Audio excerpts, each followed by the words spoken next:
अस्सलाम वालेकुम। Career watch के साथ इतरतुल्लाह आपके सामने है। ये प्रोग्राम आप देखते हैं हमारी वेबसाइट www.rah.tv की वेबसाइट के ऊपर। आप हमें फेसबुक पे भी ज्वाइन कर सकते हैं। हमारा फेसबुक पेज है www.facebook.com/rahtv। आज जिस टॉपिक का हमने इंतखाब किया है वो है building and maintaining references. References यानी कि लोगों से ताल्लुकात कैसे बनाए जाते हैं, रिलेशनशिप्स कैसे डेवलप किए जाते हैं। ये वो रिलेशनशिप्स होते हैं जो आपको जॉब ढूंढने में मदद कर सकते हैं। कितने लोग ऐसे हैं पाकिस्तान में जो ये कहते हैं कि पाकिस्तान में सिफारिश के बगैर तो जॉब मिल ही नहीं सकती। ऐसे बहुत से लोग होते हैं जो ये कहते हैं कि मुझे जॉब नहीं मिल रही क्योंकि मेरे पास किसी की सिफारिश नहीं है, कोई पर्ची नहीं है। मैं आपको आज इस प्रोग्राम में ये बताने वाला हूँ कि रेफरेंसेस ज़रूरी क्यों होते हैं, आखिर कंपनीज क्यों प्रेफर करती हैं उन लोगों को जिनके पास रेफरेंसेस होते हैं। और इसके अलावा आप एज ए स्टूडेंट या आप एंट्री लेवल प्रोफेशनल हैं, यहाँ कहीं जॉब करते हैं या मिड कैरियर के अंदर हैं, तो आप कैसे रेफरेंसेस को डेवलप कर सकते हैं। हम आज इन टॉपिक्स पर बात करेंगे। Companies prefer candidates with references. उसका रीज़न क्या है? हाँ, बहुत से लोग कहते हैं जी हमारे पास चूँकि रेफरेंसेस नहीं है इसलिए जॉब नहीं मिल रही, लेकिन कंपनीज उन्हीं को प्रेफर करती हैं जिनके पास रेफरेंसेस होते हैं। अच्छा, रेफरेंसेस का मतलब ये नहीं है कि सिफारिश। रेफरेंसेस का मतलब ये होता है कि कोई जानने वाला जो आपको कंपनी में रेफ़र कर सके सिर्फ इंटरव्यू टेबल तक। कोई भी सिफारिश जो है ना वो आपको कंपनी में इंटरव्यू पास करा के जॉब तक नहीं पहुंचा सकती। ख़ास तौर पे वो ऑर्गेनाइजेशंस जो मैच्योर ऑर्गेनाइजेशंस हैं, जो प्रोफेशनल ऑर्गेनाइजेशंस हैं, ऐसी ऑर्गेनाइजेशंस जहां पर पर्ची कल्चर नहीं है, कॉरपोरेट सेक्टर में, प्राइवेट सेक्टर में, इवन सेमी प्राइवेट में भी। पब्लिक सेक्टर की मैं बात नहीं कर रहा क्योंकि वहाँ तो आवे का आवा ही बिगड़ा हुआ है, ठीक है, तो वो तो एक सिचुएशन ही डिफरेंट है। लेकिन प्राइवेट सेक्टर में, कॉर्पोरेट सेक्टर में अगर आपको जॉब्स चाहिए तो you need to have strong references, strong network around you. तो वो रेफरेंसेस कैसे डेवलप होते हैं हम आज उस पर बात करेंगे। क्यों ज़रूरी है रेफरेंस बनाना? क्योंकि कंपनीज उन लोगों को प्रेफर करती हैं इंटरव्यूज़ के लिए, जॉब्स के लिए, जो कि इंटरनल एम्प्लॉयज़ या कंपनी के जानने वालों के किसी ने रेफ़र किया हो। उसका रीज़न क्या है? It increases the efficiency of hiring process. जो HR डिपार्टमेंट होता है उसका काम होता है हायरिंग, उसके बहुत सारे फंक्शंस होते हैं, तो हायरिंग भी उनकी, रिक्रूटमेंट, सिलेक्शन भी उनका एक जिम्मेदारी होती है। तो वो जिम्मेदारी किस तरीके से फुलफ़िल की जाती है? लेट से एक पोजीशन है और वो वेकेंट है उस कंपनी के अंदर। उस पोजीशन के लिए अगर वो अखबार में ऐड देंगे या किसी जॉब पोर्टल पे ऐड देंगे तो जनाब पोजीशन एक है, 250 लोग अप्लाई कर देंगे। 250 लोगों को स्क्रीनिंग होगी, उनमें से शॉर्ट लिस्ट किए जाएंगे लोग, और जनाब लेट से आपने 30 लोग शॉर्ट लिस्ट किए। उन 30 में से 15 को इंटरव्यू की कॉल्स गई, 15 लोगों को इंटरव्यूज़ किया, कंडक्ट करने के बाद शॉर्ट लिस्ट किए। फर्दर जनाब आपने 3-4 लोग सेलेक्ट किए, उसको फाइनल इंटरव्यू में भेजा। तो ये पूरा प्रोसेस होते होते होते 1.5 महीना, 1.25 महीना खा जाता है। इसीलिए कंपनीज प्रेफर करती हैं इंटरनल रेफरेंसेस। रेफरेंसेस का फ़ायदा क्या होता है कि आप अगर इंडस्ट्री में काम कर रहे हैं, लेट्स से सॉफ्टवेयर इंडस्ट्री में आप काम कर रहे हैं, आप प्रोजेक्ट मैनेजर हैं, सॉफ्टवेयर डेवलपर हैं, सॉफ्टवेयर प्रोग्राम्स को लीड करते हैं, आप 4-5 पहले कंपनीज में काम करके आए हुए हैं और आपको आज डेवलपर ज़रूरी है, रिक्वायर्ड है, कंपनी के अंदर उसकी पोजीशन खाली है, तो आप ऑलरेडी लोगों को बहुत अच्छे तरीके से जानते हैं।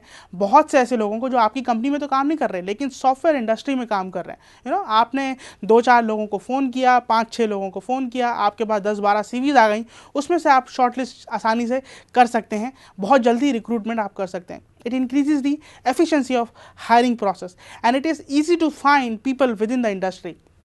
जो लोग बैंकर्स होते हैं वो कम से कम 20-30 बैंकर्स को तो जानते ही होंगे, जिसमें से बहुत से लोग उनके साथ काम कर रहे होंगे, बहुत से लोग जो उनके साथ काम करके किसी दूसरे बैंक में गए होंगे।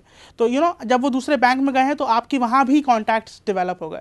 इसी तरीके से स्टूडेंट्स हैं, अगर आप स्टूडेंट्स हैं तो स्टूडेंट्स के एलुमनाइज होते हैं जो यूनिवर्सिटी से पास आउट होके गए हैं, कहीं जॉब्स कर रहे हैं, कहीं काम कर रहे हैं। तो alumnis can call people from their universities, उन लोगों को जो उनके दोस्त थे, जो उनके साथ पढ़ते थे और वहाँ इंटर्नशिप्स हैं या कोई ऐसी पोजीशंस हैं जहाँ पर एक फ्रेश एक ग्रेजुएट रिक्वायर्ड है जिसका कोई तजुर्बा नहीं है। तो these can be people who can be helpful to you. तो ये रेफरेंसेस आज हम सीखने की कोशिश करेंगे। It is cost effective for employers. आप आपके पास पोजीशन है, अखबार में ऐड देंगे तो जनाब एक अखबार का ऐड जो है वो ठीक ठाक आपको महंगा पड़ेगा, जॉब पोर्टल पे ऐड देंगे तो वो आपको महंगा पड़ेगा। रेफरेंसेस के लिए क्या करना है, एक आपने अपने स्टाफ को ईमेल करनी है कि जनाब हमें ये पोजीशन हमारे पास खाली है और ये लोग हमें चाहिए, तो वो जो आपके इंटरनल एम्प्लॉयज़ हैं वो अपने रिश्तेदारों को, दोस्तों को, जहाँ वो काम करके आए हैं उन लोगों से कम्युनिकेट करेंगे कि यार कोई सीवी है, कोई बंदा है जॉब ढूंढ रहा है तो मुझे बताना, हमारी कंपनी में पोजीशन आई हुई है। मैंने जैसे कि आपको पहले बताया था कि 82% of the jobs are not announced anywhere. सिर्फ 18% जॉब्स हैं जो अखबारात में, जॉब पोर्टल्स पे अनाउंस होती हैं, जो हम दूसरी जॉब पे ढूंढ रहे होते हैं ना, गूगल के ऊपर और दूसरी वेबसाइट्स के ऊपर जॉब्स ढूंढ रहे होते हैं, वो सिर्फ 18% ऑफ द मार्केट जॉब्स हैं। 82% कहीं अनाउंस नहीं होती और वो सिर्फ रेफरेंसेस की बेसिस पे जॉब्स डेवलप हो रही होती हैं और वो जॉब्स पे लोग हायर हो रहे होते हैं। उसके अलावा अगर मैं कंपनी का हिस्सा हूँ और मेरे रेफरेंस से कोई आया हुआ शख्स कंपनी हायर करेगी या उसको प्रेफर करेगी, आई विल फील कॉन्फिडेंट। मैं अपनी कंपनी में एक ओनरशिप फील करूंगा कि हाँ यार, मेरी कंपनी जो है वो मेरा ख्याल करती है, मेरी बात की कोई वैल्यू है, मेरे आने वाले बंदे को उन्होंने हायर किया। एक फॉर एग्जांपल एक जूनियर एम्प्लॉय है जो आपकी कंपनी में काम करता है, उसको आए हुए 2 साल हुए हैं, वो अच्छा परफॉर्म भी कर रहा है। अगर वो किसी को रेफ़र करेगा और उसका बॉस उसके रेफरेंस पे कंसिडर करता है, इंटरव्यू करता है और हायर भी कर लेता है, तो वो एम्प्लॉय कितना मोटिवेट हो जाएगा कि हाँ यार, मेरे बॉस ने मेरे कहने पे एक बंदे को चांस दिया। वो चांस नहीं होता, ऑब्वियसली कोई भी कॉम्पिटेंसी को, मेरिट को सैक्रिफाइस नहीं करता, उसके ऊपर कॉम्प्रोमाइज़ नहीं करता हायर करते वक्त। सिर्फ इंटरव्यू तक पहुंचाना काम होता है रेफरेंसेस का। कोई भी आपको रेफ़र कर रहा है तो वो इंटरव्यू की टेबल तक पहुंचा सकता है, उससे आगे आपके अपने एबिलिटी और कैपेबिलिटीज़ हैं कि अगर आप उसको इंटरव्यू को कितना सक्सेसफुली क्लियर करते हैं, सैलरी पे कितना अच्छा नेगोशिएट करते हैं, किस पोजीशन पे आप आते हैं, ये आपकी अपनी कैपेबिलिटी है। लेकिन वहाँ तक पहुँचना भी तो ज़रूरी है, तो वहाँ पहुँचने के लिए रेफरेंसेस ज़रूरी हैं। सबसे पहले रेफरेंसेस डेवलप करते वक्त जो ज़रूरी है वो ये है जनाब कि आप अपने मेंटोर, कोई ऐसा शख्स, मेंटोर को पहचाने, कोई ऐसा शख्स जो आपको गाइड कर सके, someone who can guide you, someone who can guide you professionally. ऐसे लोग जो आपसे सीनियर हैं, जो इंडस्ट्री में आपसे ज़्यादा काम करते हैं, अगर आपके अच्छे उनसे ताल्लुकात हैं, अच्छे रिलेशनशिप्स हैं, अच्छी बातचीत है, अच्छी सलाम दुआ है, तो वो लोग आपको बहुत बेहतर तरीके से गाइड कर सकते हैं। अगर आप स्टूडेंट हैं तो आपके टीचर्स, ऑब्वियसली टीचर्स कई जगहों पे काम करके आए हुए होते हैं, वो बहुत से स्टूडेंट्स को पढ़ा चुके होते हैं जो अच्छी जगहों पे काम कर रहे होते हैं और वो उन स्टूडेंट्स से इन टच भी होते हैं। अगर आप अपने टीचर को अपना मेंटोर बना लें तो इमेजिन कीजिए कि वो टीचर आपको गाइड भी कर रहा है कि आपने कौन कौन से कोर्सेज करने हैं, कहाँ जॉब्स करनी है, जॉब ढूंढ के भी दे रहा है। मेंटोर्स आपकी बहुत हेल्प कर सकते हैं। मैं आपको अपनी एग्जांपल दूं तो I started my career with internships and one of my internship was in PIA, और पीआईए ट्रेनिंग सेंटर में मेरी इंटर्नशिप थी। और वो जो इंटर्नशिप थी, जो हमारे बॉस थे, he was not only a boss, he was my mentor as well.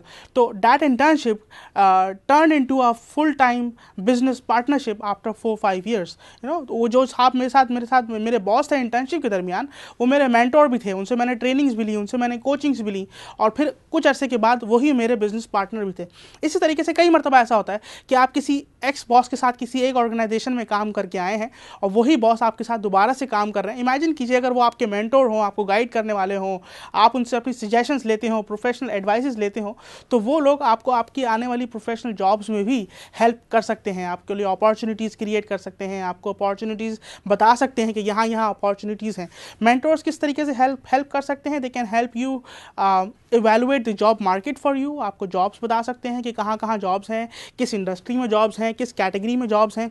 They can help you in choosing the right career for your self. अगर आप स्टूडेंट हैं और अपने एंट्री लेवल प्रोफेशनल हैं और बिल्कुल आपको अभी नहीं पता कि आपने कौन सा करियर चूज़ करना है, तो may be they can help you कि आपका यहाँ इंटरेस्ट देखते हुए वो आपको गाइड कर सके कि यहाँ पर आप यहाँ ये काम कर सकते हैं, आप ये काम कर सकते हैं। जैसे हमने अपनी शुरू की एपिसोड्स में शऊर से सक्सेस तक का एक साइकिल को स्टडी किया था, तो वो शऊर इसी तरीके से आता है कि कोई आपको शऊर देने वाला हो, कोई ऐसे लोग हों जो आपको बता सकें कि जनाब किस किस किस्म की जॉब्स अवेलेबल हैं और कहाँ आप अपना टैलेंट यूज़ कर सकते हैं।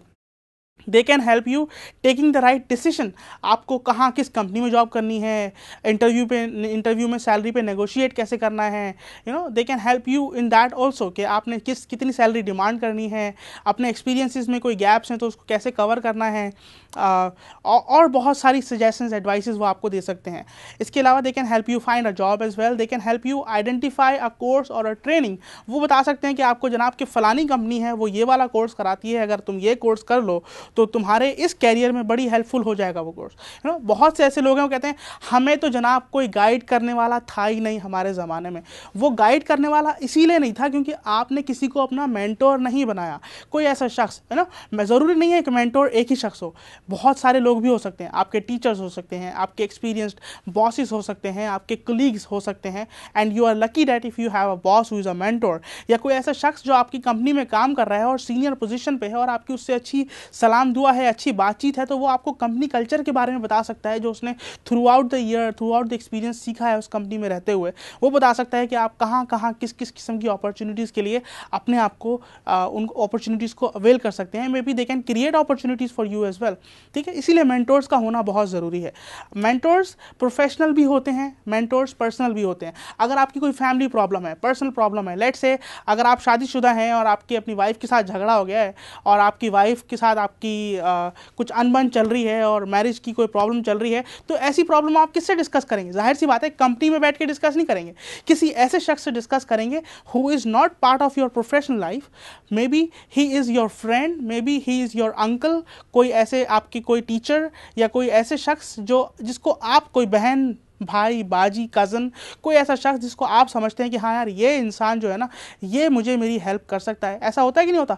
आपकी फैमिली में कोई प्रॉब्लम है तो आप किसी थर्ड पर्सन से जाके मशवरा ले रहे होते हैं। वो मशवरा लेने वाला बंदा कौन होता है उसको सिलेक्ट करना बहुत ज़रूरी है कि पर्सनल लाइफ में कोई इशू हो तो किससे बात की जाए। इसी तरीके से अगर प्रोफेशनल लाइफ में कोई प्रॉब्लम है आपके, कि आपको कोई कोर्स समझ नहीं आ रहा, आप अपनी जॉब में स्ट्रेस आउट बहुत ज़्यादा हो रहे हैं, आपको टाइम मैनेजमेंट का प्रॉब्लम है, आप बर्न आउट हो गए, आपसे नहीं होती जॉब, अब आपको नहीं लगता कि मुझे ये काम करना चाहिए, आप अच्छी जॉब्स ढूंढ रहे हैं, आप कंटिन्यूसली कोर्सेज ढूंढ रहे हैं कि यार अब मैं कौन सा कोर्स करूं, कौन सी ट्रेनिंग करूं, इन तमाम चीज़ों पे भी तो कोई गाइड करने वाला होना चाहिए ना, कि नहीं होना चाहिए?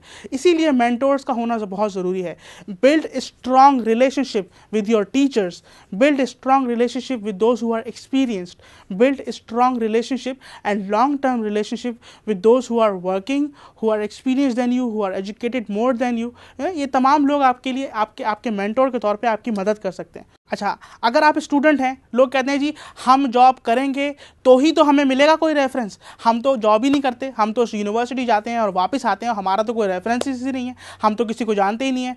लोग कहते हैं जी एक्सपीरियंस लेकर आओ, एक्सपीरियंस जब जॉब मिलेगी तभी तो एक्सपीरियंस आएगा, रेफरेंस भी उसी वक्त डेवलप होगा जब हमारे पास जॉब होगी, जब हम लोगों से मिलेंगे। भाई हर इंसान, human being is a social animal, आप हर इंसान लोगों से मिलता है।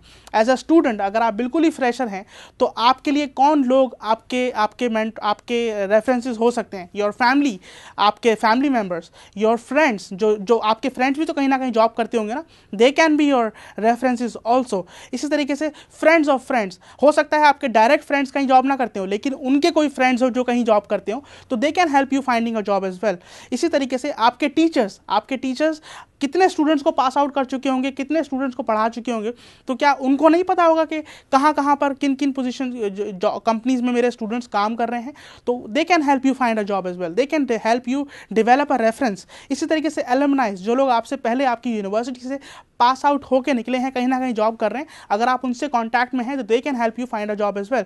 फादर, आपके फादर हैं, आपके फादर के फ्रेंड्स हैं, आप वालिद साहब के दोस्त, सोशल गैदरिंग्स में अगर आप जाते हैं, मस्जिद में जाते हैं नमाज पढ़ने के लिए, शादी ब्याह में जाते हैं, किसी सोशल गैदरिंग में जाते हैं, तो वहाँ पर भी आप बहुत से लोगों से मिलते हैं। तो वहाँ पर आप अपने आप को कैसे कैरी कर रहे हैं, वहाँ पर रिलेशनशिप्स कैसे डेवलप कर रहे हैं, वहाँ से कैसे पीआर बना रहे हैं, ये तमाम चीज़ें सीखने से आती हैं। तो इस बारे में हम आगे बात करेंगे। यहाँ पर हम एक ब्रेक लेते हैं, ब्रेक के बाद आके हम इसी टॉपिक को वापस से जोड़ेंगे।